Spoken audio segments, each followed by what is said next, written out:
बहुत बहुत पहले की बात है, जब यह संसार वैसा नहीं था जैसा आज है। न घर थे, न पेड़, न नदी, न मनुष्य। चारों ओर सिर्फ घना अंधकार था। देवता भी चिंतित थे, जब तक प्रकाश नहीं होगा जीवन कैसे चलेगा। तभी ब्रह्मा जी ध्यान में बैठे और बोले, सृष्टि को चलाने के लिए एक ऐसे देव की आवश्यकता है जो प्रत्यक्ष हो, जो हर जीव को दिखे, जो जीवन, शक्ति और समय का आधार बने। सूर्य देव का जन्म ब्रह्मा जी के आदेश से महर्षि कश्यप और अदिति माता ने कठोर तप किया। अदिति माता ने वर्षों तक व्रत रखा, न आराम न सुख, बस एक ही प्रार्थना, हे प्रभु, संसार से अंधकार मिटाने वाला तेजस्वी पुत्र दीजिए। तपस्या पूरी होते ही एक अद्भुत प्रकाश प्रकट हुआ।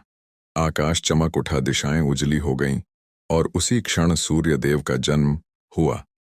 जैसे ही सूर्यदेव प्रकट हुए, अंधकार भाग गया। समय की गणना शुरू हुई। दिन और रात बने देवताओं ने हाथ जोड़कर कहा, आप ही इस संसार के प्राण हैं। इसी कारण सूर्य देव को आदित्य कहा गया।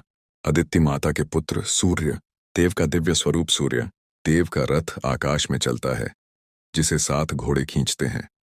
ये 7 घोड़े दर्शाते हैं सप्ताह के 7 दिन, इंद्रधनुष के 7 रंग, जीवन की 7 ऊर्जाएं रथ के सारथी हैं। अरुण देव जो हर सुबह उषा बनकर अंधकार को हटाते हैं।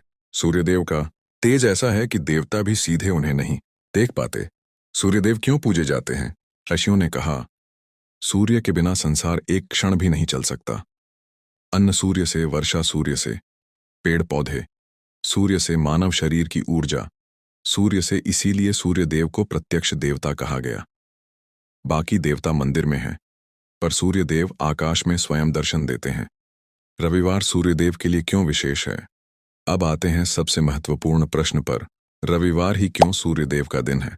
बहुत प्राचीन समय की बात है। देवताओं ने ब्रह्मा जी से पूछा, हे सृष्टिकर्ता, सप्ताह के दिन किस देव को समर्पित हों? ब्रह्मा जी बोले, जिस देव से समय शुरू होता है उससे सप्ताह शुरू होगा। सूर्यदेव ही हैं जो समय के स्वामी हैं। दिन की शुरुआत सूर्य से, सप्ताह की शुरुआत सूर्य से, जीवन की शुरुआत सूर्य से।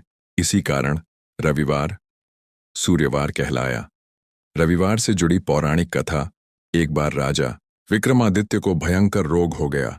कई वैद्य आए, पर कोई लाभ नहीं। एक ऋषि ने कहा, राजन, आपने रविवार का अपमान किया है। आपने उस दिन दान नहीं दिया, सूर्य को अर्घ्य नहीं दिया। राजा ने तुरंत हर रविवार सूर्योदय पर तांबे के लोटे से जल चढ़ाना